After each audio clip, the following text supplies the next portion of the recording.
This episode is not suitable for anybody under the age of 18. Please proceed with caution. I'm Nikki Druce. And I'm Cheryl. And this is Killers, Cults and Queens. The podcast where we journey to the spookiest, scariest, and downright weirdest corners of the world. Today, we're exploring perhaps the most terrifying ghost story of all. One so real that it captivated a nation and even the world. It's time to delve into the horrifying world of the Enfield Poltergeist. It was the 1970s, and gender roles are still very much in place. Bam for dinner. Oh God, trauma personified. But I could find no explanation at all. Is Queen Elizabeth in the room with us? Stop bringing the froggers back. We're leaving that in the past. Give him a Marlborough Gold. Are you ready? Ooh, yes.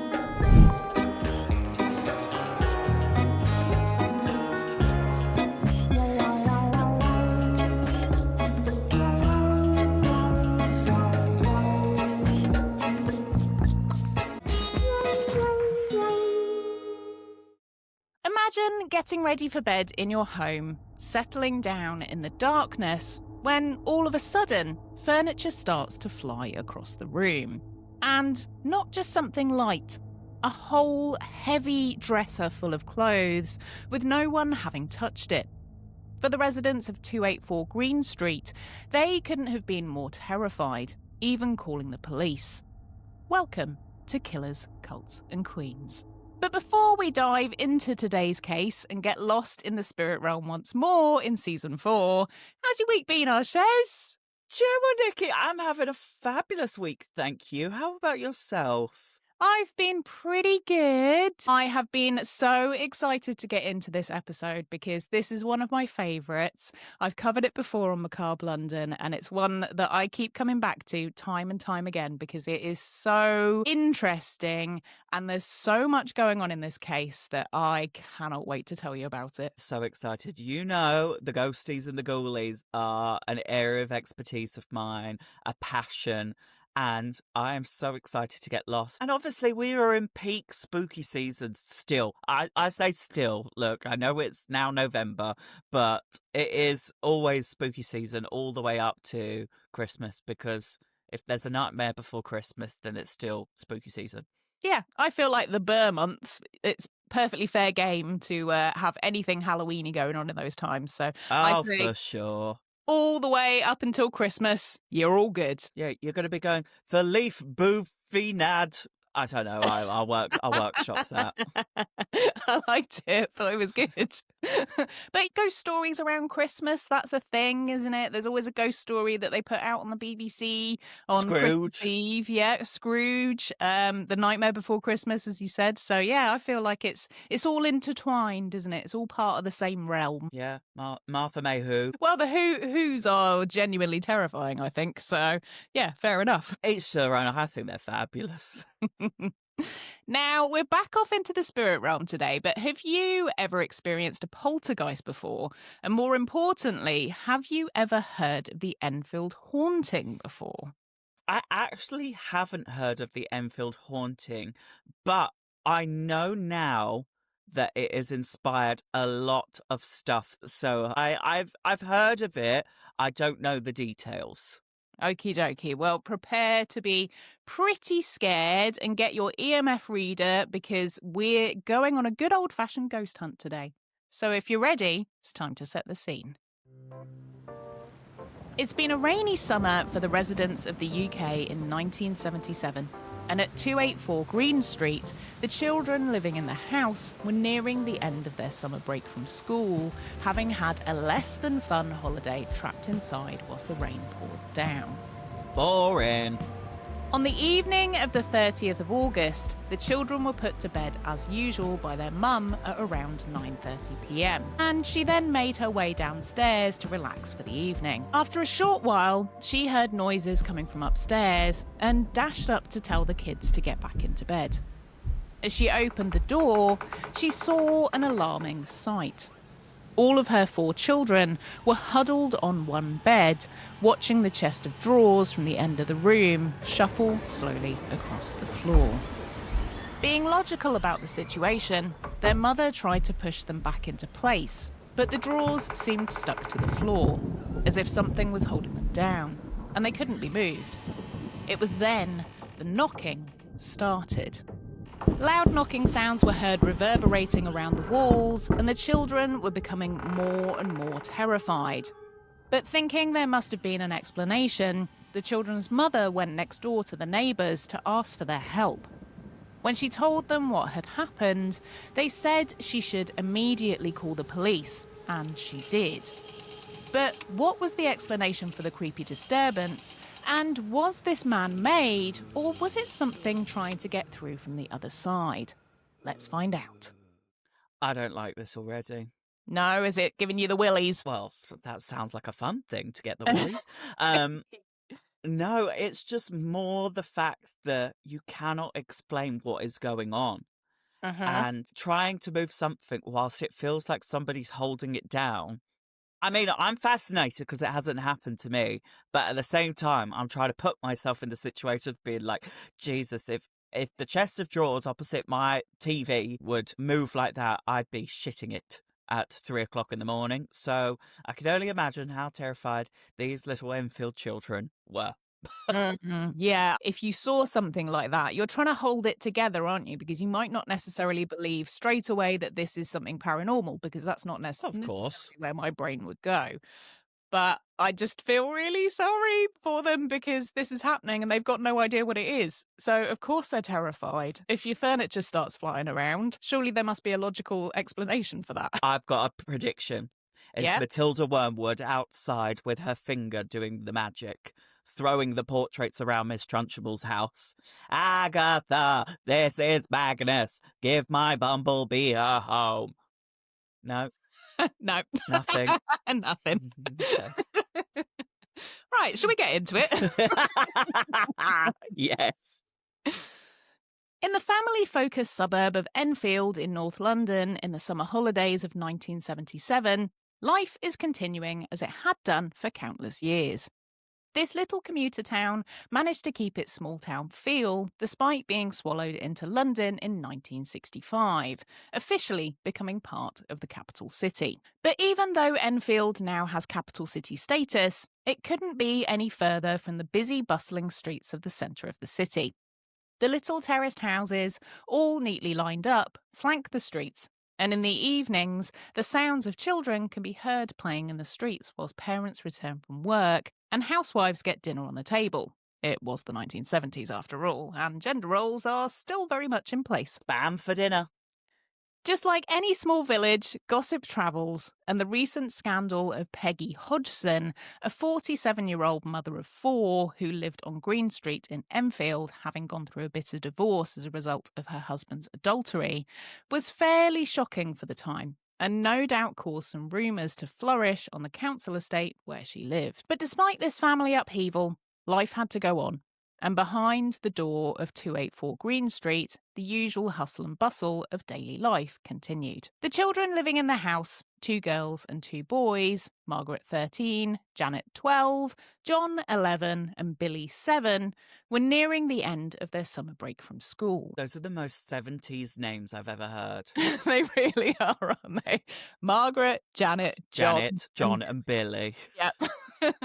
It sounds like a book we would have read at school, doesn't it? Janet and John really was a book at school. Was it actually? Yeah, it was. Yeah, Tales of Janet and John. I just remember Biff and Chip. Well, there you go. Billy and Chip.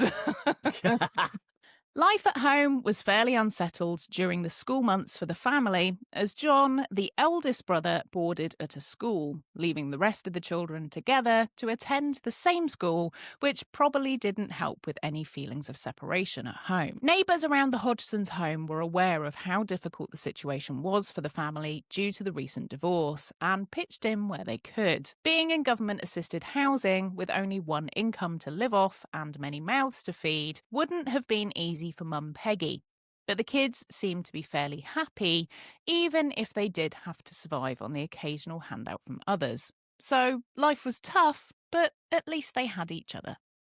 Do you know what? That really does warm my heart, knowing that a community didn't just ostracize this poor woman who did nothing wrong in this situation. It was the bastard husband. But the fact that this community has come together in support of Peggy and the 3/4 kids. Like, it really does warm my heart. Yeah, I think it's a really sad situation that they found themselves in, but I feel like Peggy is really doing her best with these kids. She's getting on with it. She's getting stuff done. They're having a good upbringing, even though the weather this summer has been really crap, which must Boo! be really difficult for her, because how rubbish is it as a kid when you have a crap summer and you can't go and play on your bike? Well, there's only so many times you could play solitaire. Exactly. And you have to remember as well that this is the 70s. There is no internet. So there's no giving them iPads and letting them watch films all day. They'd probably be quite annoying as 13, 12 and 11 and whatever age they were. Margaret, Peggy. No, Peggy's the mum. On the evening of the 30th of August 1977, something happened at 284 Green Street, which would kickstart a period of chaos for the Hodgson family. As the children were put to bed by Peggy at around 9:30 p.m, she made her way downstairs to clean up from the day and watch whatever was on the telly at that time. Probably the news or an episode of Fawlty Towers. Which is basically news. But Peggy's peace was not to last, and before long, she was rocketing back up the stairs to tell the kids to keep it down and get back in bed as a thunderous noise echoed through the ceiling above her. As she opened the bedroom door, all of the children were huddled on one bed, watching the chest of drawers from the end of the room shuffle slowly across the floor, and they were absolutely terrified. Hold up. I've got an awful image in my head. Do you know in Beauty and the Beast, the wardrobe that jumps off the landing to get Gaston? Yes.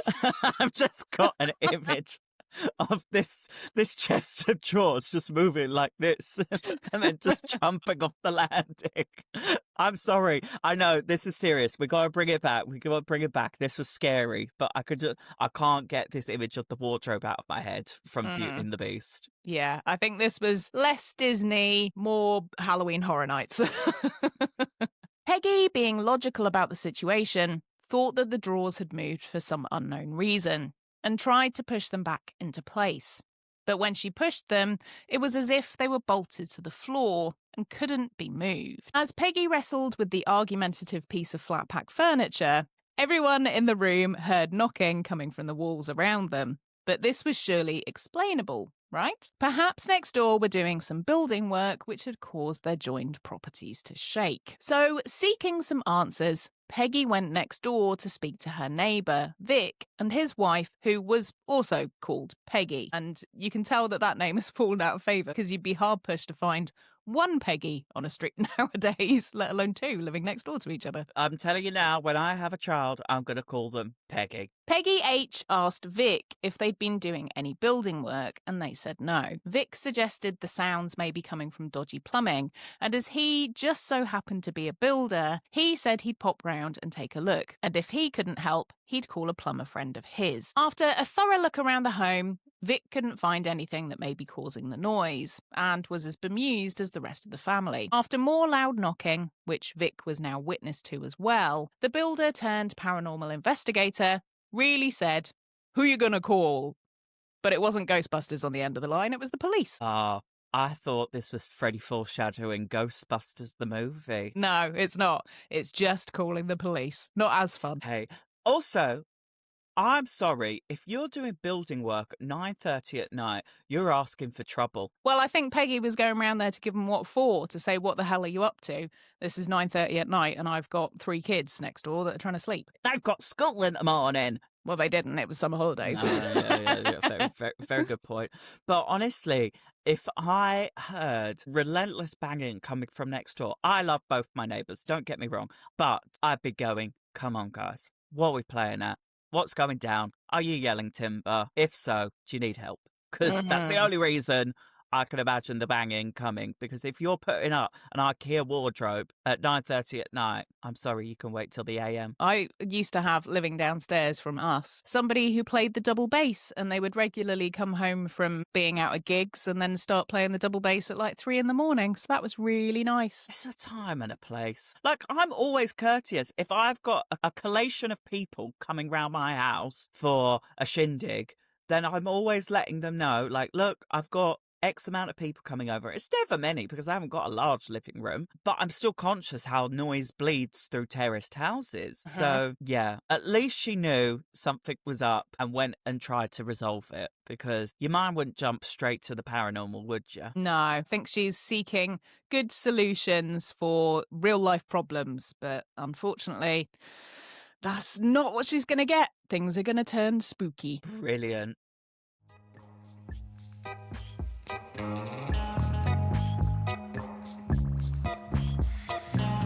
Here's the thing.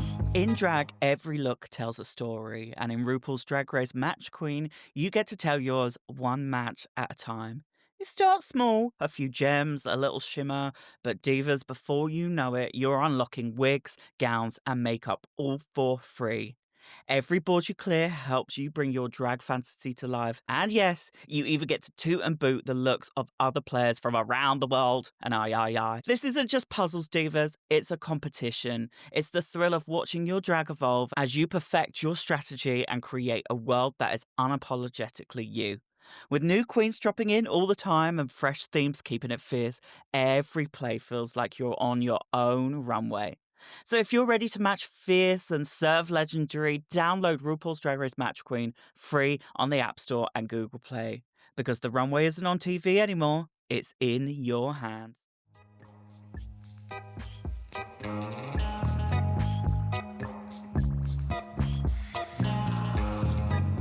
Strange activity has been happening in the small council home of the Hodgson family, and when the noises and furniture flying around the place can't be explained, Mum Peggy has no other option than to call the police. With the police on their way, they didn't know what they were letting themselves in for, and little did they realise they were just about to make memories which would last them a lifetime, and not in a good way. Crikey. 2 officers attended the house and had a thorough look around, but couldn't find anything untoward. But just as they were about to leave, something happened which made them turn on their heels. They decided to stay. As the officers were in the kitchen, a chair slowly started to move across the floor, as if someone was behind it, pushing it along, but no one was there. One of the officers even recounted her experience on a televised news report, saying, actually, she says this in a very, very posh voice, so I'm going to replicate her voice.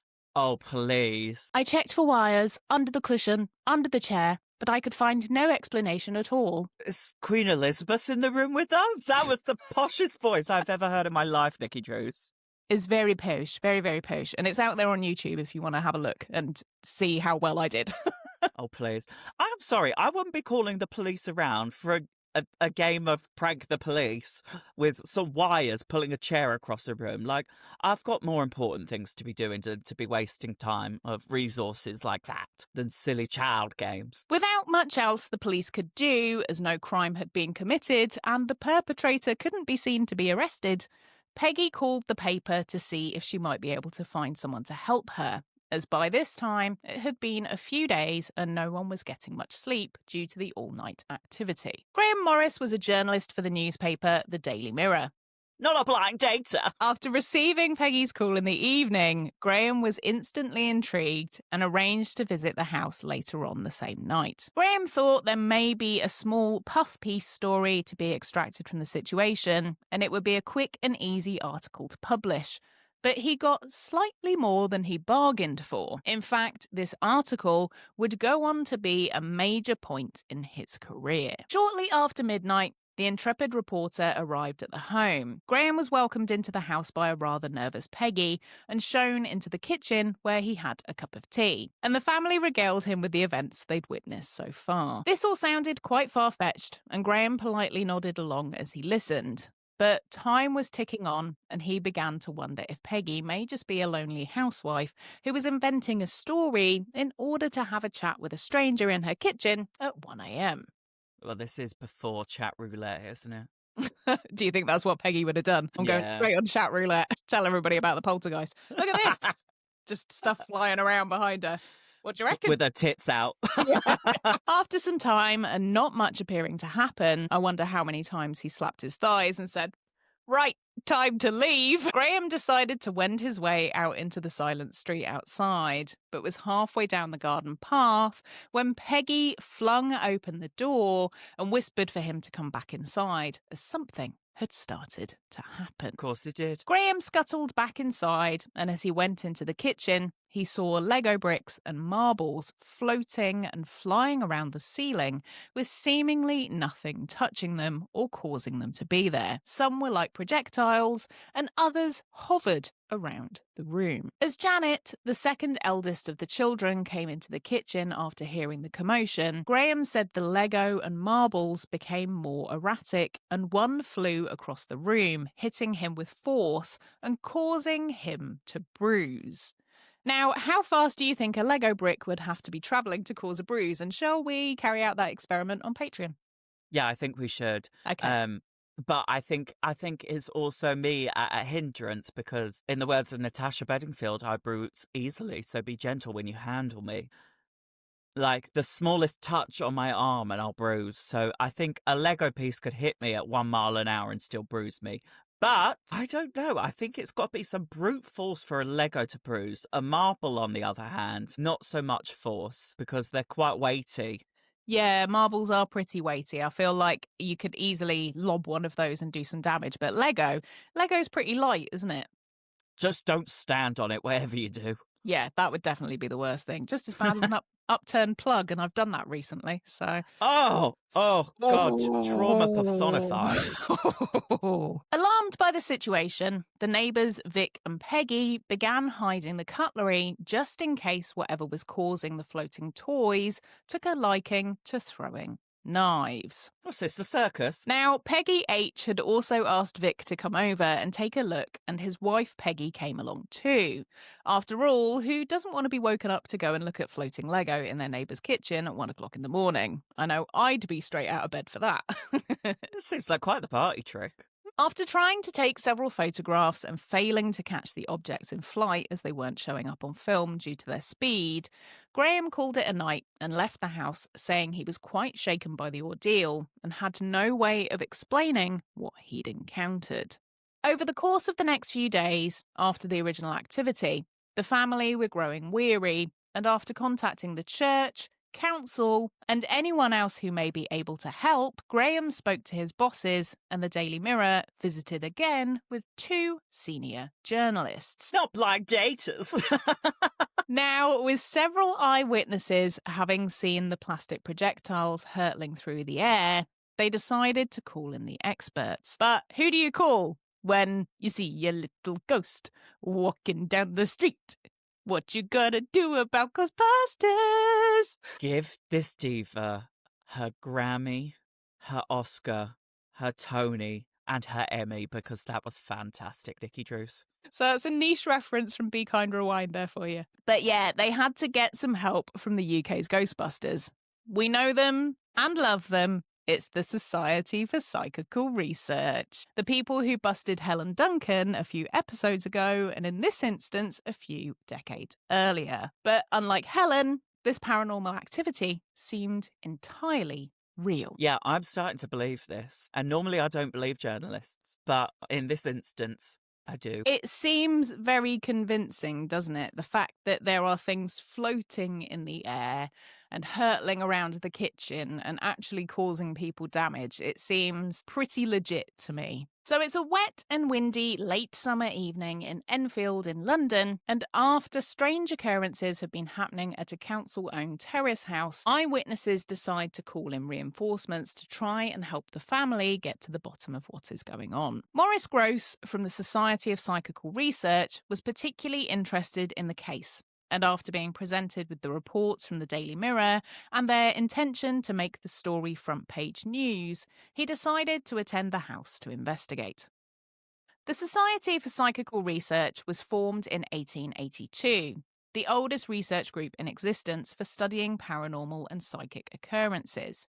And with their years of experience and recorded paranormal phenomena, the Society had never heard of such a large amount of activity, especially in its frequency and diversity. So it made sense to capture the occurrences for posterity to see if they could continue their investigation into the question, are ghosts real. I'm also going to keep using that reference until someone clocks it, but no one has yet. At the beginning of Morris's investigations, and after witnessing the sheer amount of activity this one entity had in store for the Hodgson family, Morris decided to call in reinforcements by asking the Society of Psychical Research for backup. Who are you going to call? The Society of Psychical Research! Morris was fairly new to investigating paranormal cases, having only recently joined the SPR after his daughter's unexpected death as a result of a road traffic accident. Morris had said that his daughter had tried to make contact with his family after her death, and so he joined the society as he wanted to further his interest. It's a tough one, isn't it? Because do I believe this because I want to believe this is real?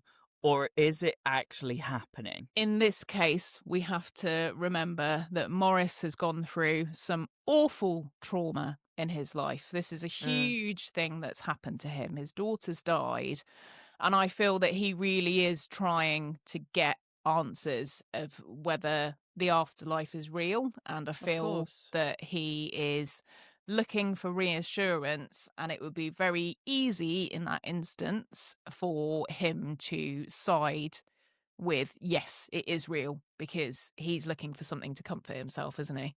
Yeah. But hey, they're witnessing, I was going to say magic, but it's not really magic, it's trauma. It's easy for Morris, I think, here, be dealing with this investigation with his own agenda, really. Of course. So the SPR reached out to one of its members, Guy Lyon Playfair, who was an author and specialist in the paranormal, having written several pieces and books on the subject, and so he stepped in to help Morris. A very fitting name for a very fitting position. As the pair visited the family, they started to make records of the events that took place, along with Mum Peggy also making her own records when the two weren't there. The attention of Guy and Morris soon turned towards the two girls inside the house. Margaret and Janet were just a year apart from each other in age, and they were very close, drawing even closer since their parents' divorce. Morris noted that when Margaret and Janet were together, the activity of moving furniture, marbles, and other flying objects became much worse. When speaking to Peggy, Morris and Guy explained that they thought the only explanation for the activity they'd seen was a poltergeist. Being uneducated in the paranormal, Peggy didn't understand what a poltergeist was, and Guy and Morris explained it was a ghostly being who had the ability to move things, or, if you want to break it down to its literal meaning, noisy ghost. Hello! Knock, knock, knock, knock, knock. Just throwing things around. They're just like an unruly child, aren't they? They're like, notice me! Notice me! It's a toddler. It's Yeah. a toddler. Yeah. From beyond the grave. Obviously upset by this, Peggy didn't know what to do next, but agreed to Morris and Guy continuing to investigate the occurrences at the house, with a hope their presence may help to calm things. But that was when things started to get worse. Of course. The poltergeist seemingly started to use Janet as a conduit for its malevolent activities. If Janet was in a room, it wouldn't be long before something nearby would happen. Trainers flew across the room, fires started, and the knocks and tapping only got louder and more violent. On one occasion, several witnesses saw a sofa levitate before being flipped upside down, and the toilet was heard flushing when no one else was near it. Well, it's very clear that ghosts really do love flushing toilets, don't they? I feel like we've encountered this before. A lot of times, whenever we've covered anything paranormal, there's always flushing toilets. Or it could just be that you have a frogger hiding in your house. Not this. Stop bringing the froggers back. We're leaving that in the past. To be fair, let's pose the question to everybody. Would you prefer a real-life frogger or a ghostie living in your house? Oh, a ghost, 1,000,000%. I don't want a real person living in my house. I want to keep all my chocolate and my orange juice safe. And your sink's free of piss. Yes. Guy and Morris worked out that the poltergeist liked to communicate via knocking, and so they decided to see if they could communicate with the entity for the first time, and they recorded it. Hello? It's me! The noisy ghost! It's me, Todd Cranes! Auntie Chris, it's me! Todd Cranes! Where are you? Please stop calling this number. To a skeptic, the knocks could be easily explained. Someone knocking on the floor from the room above or tapping on something in the room. Now, this would be a logical explanation if the knocks weren't coming from the ceiling 1 minute, the floor the next, and then echoing around the walls.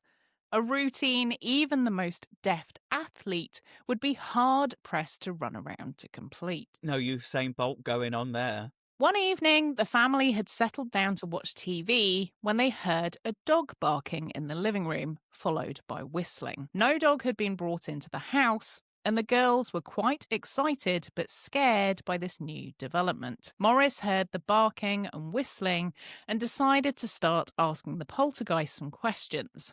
Morris himself said if he knew the entity could bark and whistle, it could, in all likelihood, speak.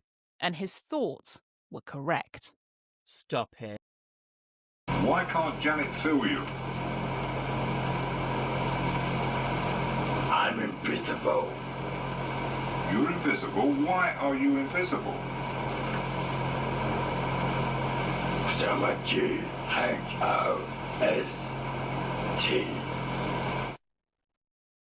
Did any friends go with you? Yes, all of them. All the dogs, 68 dogs. And what do you got 68 dogs for? So that they can protect me from you killing me. They can guard your riddle. How can we kill you, Bill? You can shoot me off. Now how can we shoot you if we can't see you, Bill? Praying to God. Sorry, I didn't hear that, Bill. I'm praying to God. By praying to God. Okay, pause. Why do they sound like they smoke 90 a day? Well, maybe we'll reveal that later on. Hello, I'll have a Marlborough Gold and a scampi fries. Isn't it genuinely terrifying, that voice? If I heard that in my house, I would be getting on rightmove.co.uk ASAP. And if I heard that coming out of a child, I'd be like, anyway, how about a trip to that orphan's home? There's some fabulous girls there. Annabelle, Megan, her name's spelt fabulously with a 3. Mathregan, that's what I like to call her. But that wasn't all the poltergeist had in store. Water pools formed and disappeared from nowhere. Excrement appeared in rooms that no one had been in. And larger pieces of furniture, such as the kitchen table, just flipped over as if it was no effort at all. Crazy. On one very active evening, the fireplace in the girls' bedroom was seemingly ripped out of the wall, and the pipe leading into the fire bent upwards. The solid cast iron fire was said to be so heavy that Morris had trouble lifting it. So the thought that the girls were doing this was seeming less and less likely.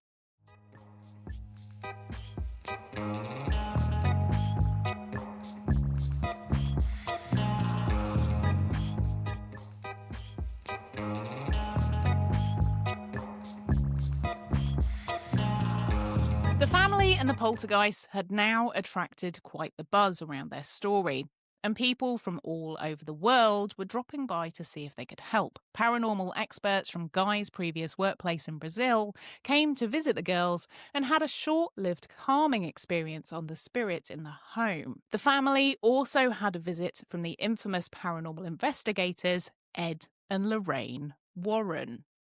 Now, I'm sorry, Nikki. If this is all going on, why are they still living in this house? Well, they've got no other option, have they? They're council tenants, so trying to move from a council home, if you've ever tried to do that, is an absolute nightmare. Surely they should be top of the list. Yeah, you'd think so, wouldn't you? If you were saying there's things flying around my house. Or maybe, just to play devil's advocate here, maybe they have invented all of this so they can move. We would like a 7-bedroom mansion in Harrogate. But we'll give you this one back.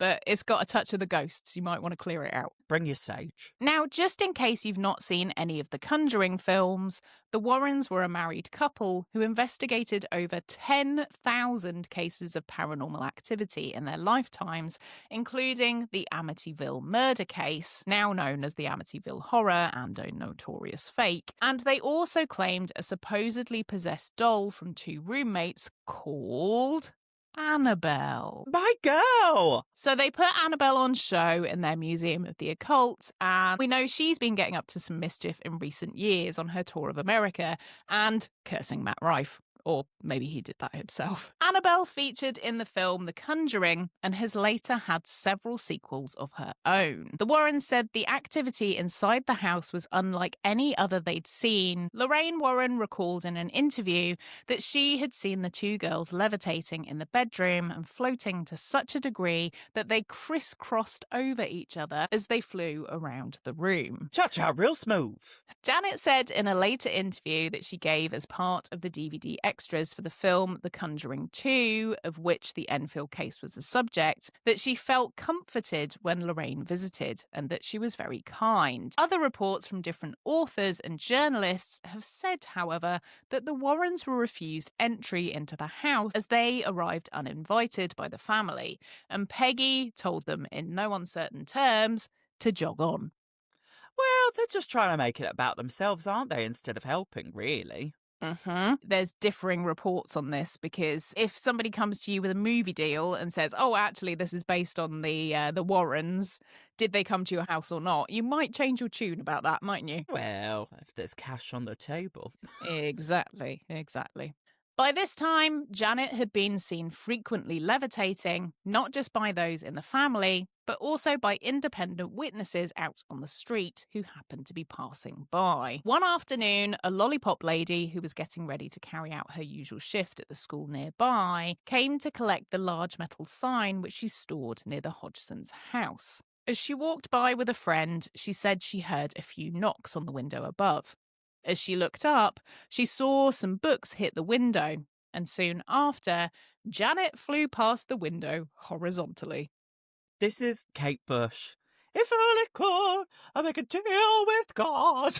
Just zooming around the room, it's so much like The Exorcist, isn't it? Hey, you said this inspired a million movies. The Exorcist was released before that, so maybe they'd seen that film. Inspired. To try and catch some of the levitation behaviour in action, Graham Morris from the Daily Mirror set up trigger cameras in the girls' bedroom. These caught a large amount of photographic evidence of Janet, but also Margaret being thrown out of bed repeatedly and seemingly hovering in mid-air. The strangest photos, however, showed Janet with knees bent in the air, but with her hands down by her sides. Knees bent, arms stretched, rah, rah, rah. That is literally what she's doing around the room, is rah, rah, rah. You put your whole self in.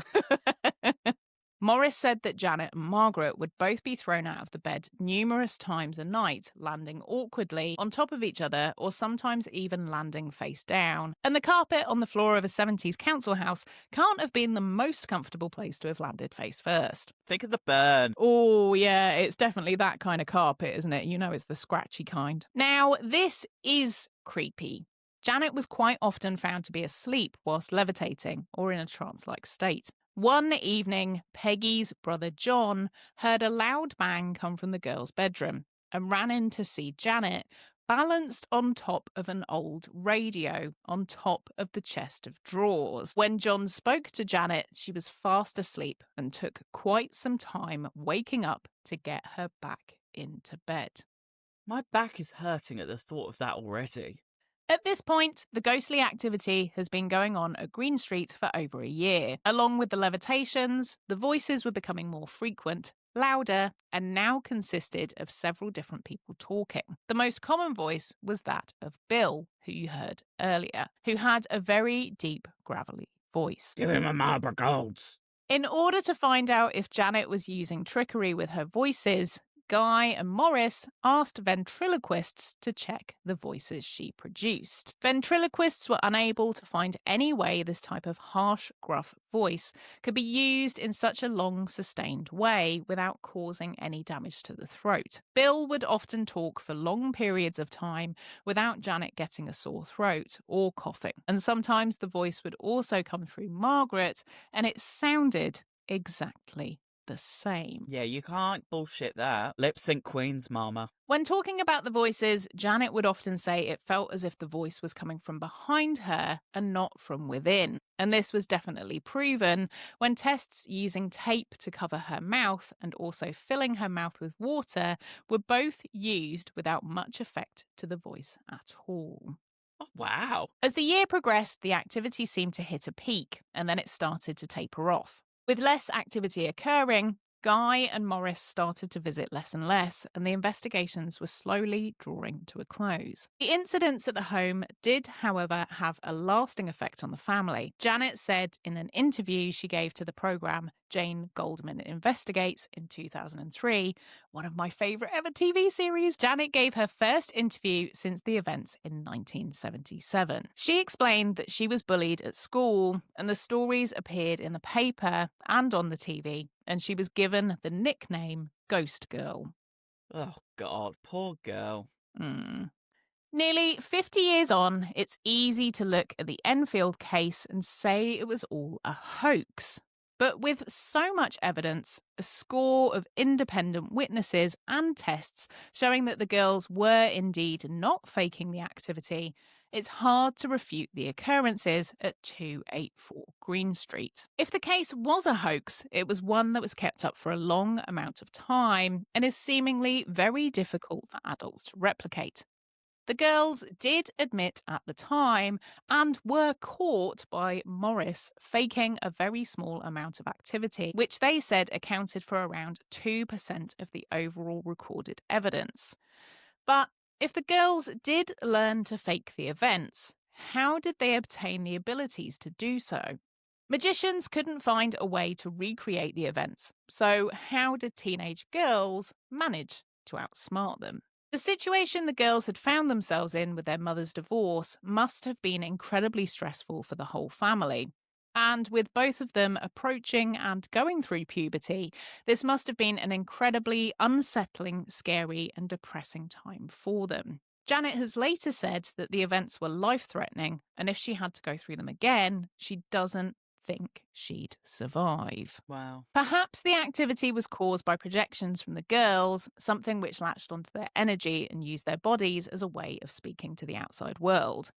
Having been a teenage girl myself at one point, I can certainly attest to going through puberty as a pretty terrifying, powerful, and unnerving thing at the best of times, without an intervention from an unknown spirit at work. Yeah, nobody needs that additional trauma.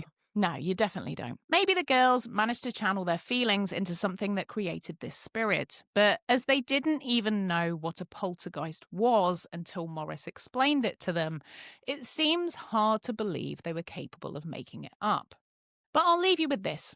The most interesting thing about this case is that after the occurrences had died down, a man came forward and spoke to the press, confirming that his father, Bill, had lived in the house, and he had indeed died from a hemorrhage in the chair downstairs. And that was the case of the Enfield Poltergeist. Bill is trapped in 284 Green Street. Gagged. Terrifying, right? They weren't making it up. They weren't making it up. And quite frankly, maybe Bill was a chronic smoker. And that explains the voice. And maybe Bill was like, I want to still be living in this house. Get out of my house. Get out of my pub. It makes sense. It really does, doesn't it? And it's just given me goosebumps thinking about it as well. I just think it's so real. It's so real. How could you defy the fact that it is if somebody's come forward and said, that was my dad? Yeah. And they were probably in his bedroom and he was like, get the fuck out. I want to go to sleep. Yeah, that's probably what it is. These pesky meddling kids all Yes. summer have been winding me up. Get outside. Yeah. God's sake, bloody rain, bloody weather. Give me half an hour of peace. Yeah, totally. Oh dear. So yes, so that was Bill and his life scaring some teenage kids. Bill, Ben, and the flower pot men. Crikey, yeah, you can't make that shit up. That is truly traumatizing. And my heart yearns for Janet, Margaret, Patricia, Gertrude, and all the other traditional names of the 1970s. Sporty Spice. Sure. Coming up next time on Killers, Cults and Queens. You haven't heard the last of the Enfield Haunting just yet, because we'll be exploring the TV show which was inspired by it, which terrified a nation. We're going live on primetime TV and exploring the spine-chilling Ghost Watch. So join us next time to find out how this TV spooktacular really went down. If you've made it this far, thank you for listening. That's all for this episode, and we'll be back next Monday with a brand new case. We want to hear from you. We'll be discussing your thoughts and theories this Friday on the Spooky Sleepover bonus show. So pop us an email at killerscultsqueens@gmail.com. Or DM us at Killers Cults Queens on Instagram. Leave us a comment on Spotify or YouTube, or send us a message on Patreon, because we want to know exactly what you think. If you've been affected by any of the themes in this episode, please have a look at the description for lots of helpful resources. Remember, you can watch our full video episodes on YouTube and join the exclusive community over on Patreon at patreon.com/Killers Cults Queens for early and ad-free episodes, plus plenty of other shenanigans. We'll see you there. See you next time, and don't be a killer or join a cult. Just be a queen. Goodbye. Goodbye.